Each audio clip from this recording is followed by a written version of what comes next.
আমি আবার আরেকবার আপনাদের মানে বুঝতে সহজ করার জন্য বলতেছি, আল্লাহ পাইছি 1 নম্বর, নবী পাইছি 1 নম্বর, কোরআনও পাইছি 1 নম্বর। এখন আমরা হব কয় নম্বর, এর উপরে আমাদের আলোচনা শোনা লাগবে, ঠিক কিনা? কারণ আমাদেরকে কয় নম্বর হওয়া লাগবে? 1 নম্বর হওয়া লাগবে। এত কিছু পাওয়ার পরে আমরা যদি 2-3 নম্বর হই তাহলে তো সমস্যা হবে। এখন 1 নম্বর হতে গেলে আসেন, ইন্নামাল মুমিনুনা আল্লাযীনা ইযা যুকিরাল্লাহু ওয়াজিলাত কুলুবুহুম। আমার আল্লাহ বললেন মুমিন তো তারাই। এখন বলেন তো মুমিন কারা? আল্লাহ বললেন মুমিন তো তারাই। এখন মুমিন কারা? আমার সামনে যারা বসেছেন সবাই মুমিনের ঈমান গ্রহণ করার যে কলেমাটা, আমরা সকলেই মুমিন আছি, ঠিক কিনা বলেন? কিন্তু এই মুহূর্তে আরেকবার যদি কলমাটা পড়ি অসুবিধা আছে না? এই জন্য সকলে বলেন লা ইলাহা ইল্লাল্লাহু মুহাম্মাদুর রাসূলুল্লাহ সাল্লাল্লাহু আলাইহি ওয়াসাল্লাম। এই কলেমা যেই মাত্র পড়লাম তখন আমাদের উপরে নবীর হাদিস এসে বলল, ইকরার বিল লিসান, জবানে কলেমা পড়ো, তাসদীক বিল জানান, কলিজার মধ্যে কলেমার জায়গা দাও, আমল বিল আরকান, তুমি যে কলেমা স্বীকার করেছো এটা আমলের মাধ্যমে প্রকাশ করো। এখন আমাদের ভিতরে কলেমা আছে না নাই? আছে। এটা কি সবসময় আছে না মাঝে মধ্যে আছে? হ্যাঁ, আমরা মাঝে মধ্যে আল্লাহ মাঝে মধ্যে, কিন্তু আল্লাহ বললেন ইয়া আইয়ুহাল্লাযীনা আমানুত্তাকুল্লাহা হাক্কা তুকাতিহি ওয়া লা তামুতুন্না ইল্লা ওয়া আনতুম মুসলিমুন। মুমিন কারা? আগে এইটা আমি আপনাদের বুঝাইতেছি, তারপরে মুসলমান পরে আসতেছে। আপনারা বগুড়া 7 মাথায় গেলে দেখবেন যে কত মানুষ সকালবেলা জিকির করে। আমি একদিন গিয়ে দেখি জিকির করতেছে। সেই জিকিরটা হলো ঢাকা ঢাকা ঢাকা ঢাকা ঢাকা ঢাকা ঢাকা ঢাকা। কি জিকির? ঢাকা ঢাকা ঢাকা ঢাকা ঢাকা, এত ফোর্সে বলতেছে, বুঝলেন? ইতিমধ্যে এক লোক এসে হাত ধরে বলতেছে, তুই কি রাজাকার নাকি? এই তুই কি রাজাকার? তুই বগুড়ার মাটিতে ঢাকার জিকির করিস কেন? এটা হলো বগুড়া। বগুড়া তুই বগুড়া বগুড়া বগুড়া বগুড়া বগুড়া বগুড়া কর, তুই ঢাকা ঢাকা ঢাকা ঢাকা করিস কেন?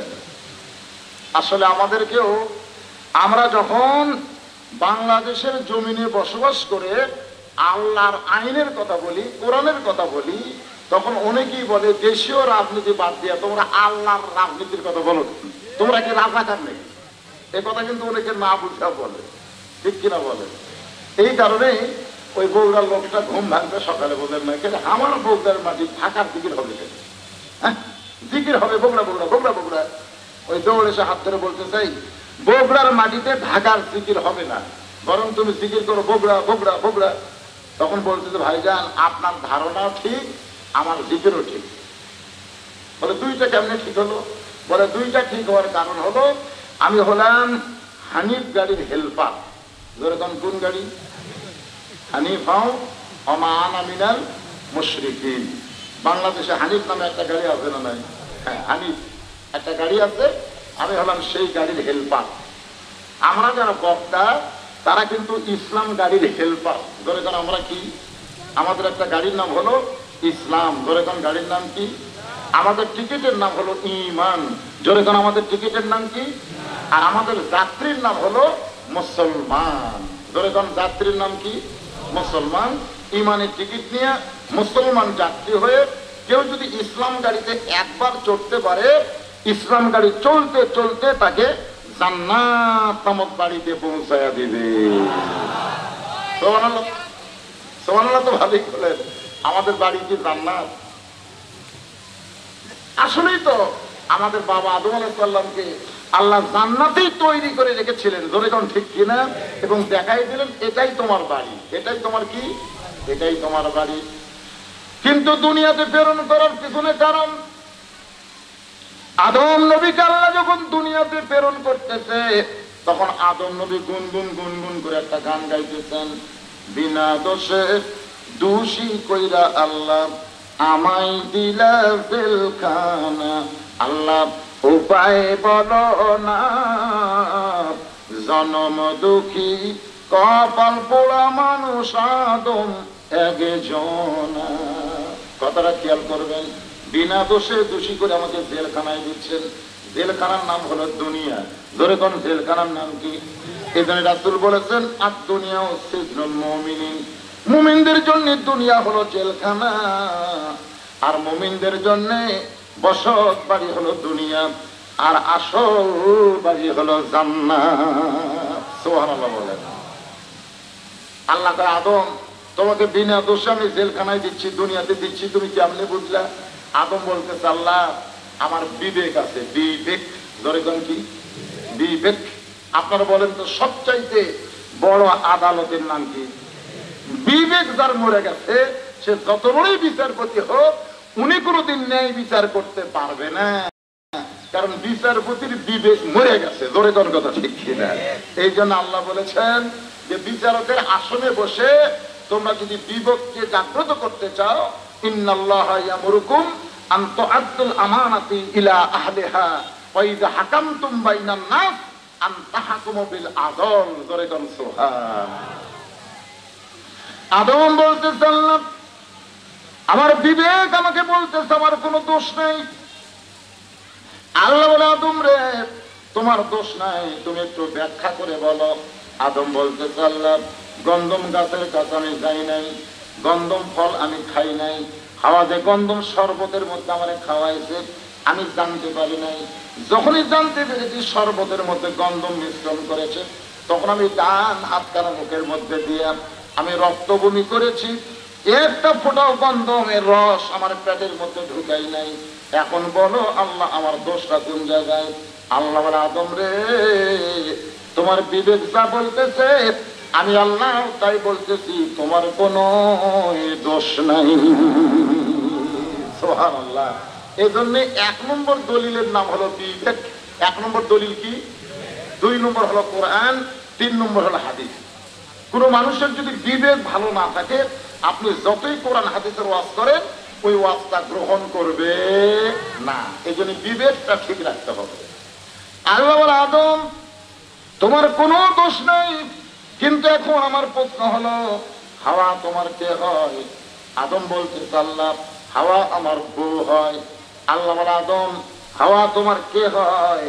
আদম বলে আল্লাহ হাওয়া আমার বউ হয়। আল্লাহ বলে আদম হাওয়া তোমার কে হয়? আদম রাগ করে বলতেছে আল্লাহ একই কথা বারবার কেন শুনতে চান? হাওয়া আমার বউ হয়। আল্লাহ বলে আদম একবার না 2 বার না 3 বার জিজ্ঞাসা করলাম হাওয়া তোমার কে হয়, প্রত্যেকবারই বললে হাওয়া আমার বউ হয়। শোনো রে আদম যতদিন হাওয়াকে বউ বলে তুমি স্বীকার করবে, তুমি অপরাধ না করলে কি হবে? হাওয়া যত অপরাধ করবে প্রত্যেক অপরাধের বোঝা স্বামীর মাথায় দেওয়া হবে। এখন আপনারা বলেন বেয়াপর্দা হয়ে যারা ঘোরে এরা আপনাদের কে হয়? কথা কয় না, কে হয়? স্টার জলসা জি বাংলা হিন্দুদের নাটক দেখে, মুসলমানের ঘরে লোলো করে হিন্দুদের পূজার বাদ্য বাজে, এরা আপনাদের কে হয়? কথা কয় না, কে হয়? তাহলে আপনি যদি একটা অপরাধ না করেন, আপনার বউ যদি অপরাধ করে ওই অপরাধে আপনাকে অপরাধী বানায়া আল্লাহ জাহান্নামে দিবে। যদি আদম বলতো হাওয়া আমার কেউ নয়, আল্লাহ সঙ্গে সঙ্গে আদমকে জান্নাতে ঢুকিয়ে দিয়ে হাওয়া বাইর করে দিত। কিন্তু যখন বউ স্বীকার করছে তখন বউয়ের অপরাধ স্বামীকে আল্লাহ দিবেই। একটা গান কয় না, একটি গন্ধমের লাগিয়া আল্লাহ বানাইছে দুনিয়া। আসলে গন্ধমের লাগিয়ে আল্লাহ দুনিয়া বানায় নাই। বালতু সিরুনাল হায়াতাদ দুনিয়া ওয়াল আখিরাতু খায়রুন ওয়া আবকা। আমাদের বুঝতে হবে ওই যে সামান্য অপরাধ করার জন্য আল্লাহ দুনিয়া নামক জেলখানায় প্রেরণ করলেন। আপনি বলেন অপরাধ অনুযায়ী তার সাজা হয়, ঠিক করে বলেন? অপরাধ অনুযায়ী আদম হাওয়া যে অপরাধ করেছে, মানে হাওয়া করেছে অপরাধ, কিন্তু হাওয়া যে আদমের বউ, এই বউ হওয়ার কারণে আল্লাহ দুইজনকে দুনিয়া নামক জেলখানায় প্রেরণ করলেন। এখন বলেন জেলখানার মধ্যে কি মানুষ থাকতে চায়? আমাদের একজন মেয়ে মানুষ প্রধানমন্ত্রী আছে ক্ষমতায়, আর একটা সাবেক প্রধানমন্ত্রী আছে 5 বছরের জেলখানায়। ধরে কোন কথা ঠিক কিনা? আপনি বলেন তো, আমাদের সাবেক প্রধানমন্ত্রী জেলখানায় ঢোকার পর থেকে একদল মানুষ খালি তার করার জন্য একটা চেষ্টা আছে না নাই? ধরে কোন আছে না? তার মানে কি জেলখানা থাকার জায়গা না, কেউ থাকবার চায় না, কিন্তু বাধ্য হয়ে অপরাধের কারণে অনেককে জেলখানায় থাকতে হয়। ঠিক কিনা বলেন? তারপরে কি সবসময় নাকি? সবসময় না। এই জেলখানা থেকে আমাদের মুক্ত পাইতে গেলে একটু মনোযোগ দিয়ে শুনবেন। ইমানের টিকিট নিয়ে মুসলমান যাত্রী হয়ে কেউ যদি ইসলাম গাড়িতে একবার চড়তে পারে, ইসলাম গাড়ি চলতে চলতে জান্নাত নামক বাড়িতে তারে পৌঁছায় দেবে। এই ইমান মুমিন কারা? ইন্নামাল মুমিনুন আল্লাযীনা ইযা যুকিরাল্লাহু ওয়াজিলাত কুলুবুহুম ওয়া ইযা তুলিয়াত আলাইহিম আয়াতুহু জাদাতুহুম ঈমানাও ওয়া আলা রাব্বিহিম ইয়াতাওয়াক্কালুন। সবাই বলে আল্লাহু আকবার বলছেন, বলতেছেন না? ঈমান বাড়েনি? ঈমান বাড়ে না আপনাদের? হ্যাঁ, একটু মনোযোগ দেন। এখন লোকটা বলতেছে, আমি হলাম হানিফ গাড়ির হেল্পার, আমি বগুড়ার মানুষকে ঢাকায় নিয়ে যাবার চাই, এই জন্যই ঢাকা ঢাকা বলে জিকির করতেছি ভাই। লোকটা বলতেছে, আমি না বুঝাইলে তো বুঝতাম না, আমি মনে করছিলাম তুই রাজাকার, আমি মনে করেছিলাম বগুড়ার মাটিতে ঢাকার জিকির কেন করতেছিস, কিন্তু এখন বুঝতে পারলাম তুই না আমার আপনজন, আমিও ঢাকায় যাবার চাই, কিন্তু ঢাকার যাওয়ার রাস্তা তো আমার চেনা নাই। ঢাকা যাবো কিভাবে? ঢাকা বাংলাদেশের রাজধানী, ওখানে গেলে অনেক কিছুই নতুন নতুন দেখা যাবে। চিড়িয়াখানা আছে, বঙ্গভবন, গণভবন, সংসদ ভবন, শিশু পার্ক নামে বহু দেখার মতন জিনিস ঢাকায় আছে ভাই। আমিও ঢাকায় যাবার চাই, কিন্তু যাওয়ার মতন রাস্তা তো আমার চেনা নাই। এলবার বলতেছে, চেনা চেনের কি দরকার? ইমানের টিকিট নিয়ে 500 টাকার একটা টিকিট নিয়ে হানিফ গাড়ি ইসলাম গাড়ির মধ্যে তুমি বসো, ইসলাম গাড়ি হানিফ গাড়ি তোমাকে জান্নাত এবং ঢাকায় পৌঁছায়া দিবে। চেনা চেনের কোনো দরকার, খালি একটা টিকিট কাট। টিকিটটা হলো লা ইলাহা ইল্লাল্লাহ মুহাম্মাদুর, এটা হলো ইসলাম গাড়ি। আর হানিফ গাড়ির টিকিট হলো 500 টাকা। ওই যে কাউন্টার আছে, যা টিকিট কাট। টিকিট কাটা গাড়ির মধ্যে গিয়ে বস, গাড়ির ভিতরে বস, ভিতরে ইসলাম গাড়ির ভিতরে ও তো খোলো সেলমে হানিফ গাড়িরও ভিতরে বস। ওই লোকটা 500 টাকার টিকিট কেটে জানলার ধারক বসছে, ধরে তোম তার ধারক বসার মধ্যে একটা নিয়ত আছে যে যাবো আর সব কিছু দেখবো, যাইতে যাইতে যমুনা ব্রিজ আছে, ধরে যমুনা ব্রিজ কি এই পারের মানুষকে ওই পারে পৌঁছায় দেয়। ব্রিজটা না থাকলে আগে যারা আরিটা ঘাট দিয়ে গেছেন, নগরবাড়ি ঘাট, খুব কষ্ট, ধরে ঠিক কিনা?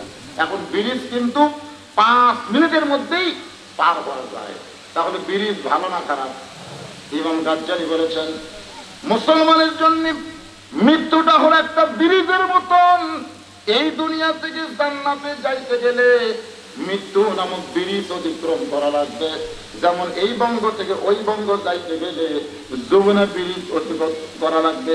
যারা বাসে চড়ে বগুড়ায় সব জায়গায় ঘুম ধরলে কিন্তু যমুনা ব্রিজে ঘুমায় না, মন ভরে একটু দেখবার চাই। ধরে কোন কথা ঠিক কিনা? যমুনা ব্রিজ যেমন আপনার কাছে ভালো, প্রত্যেকটা মুসলমানের কাছে মৃত্যু তেমন একটা ভালো।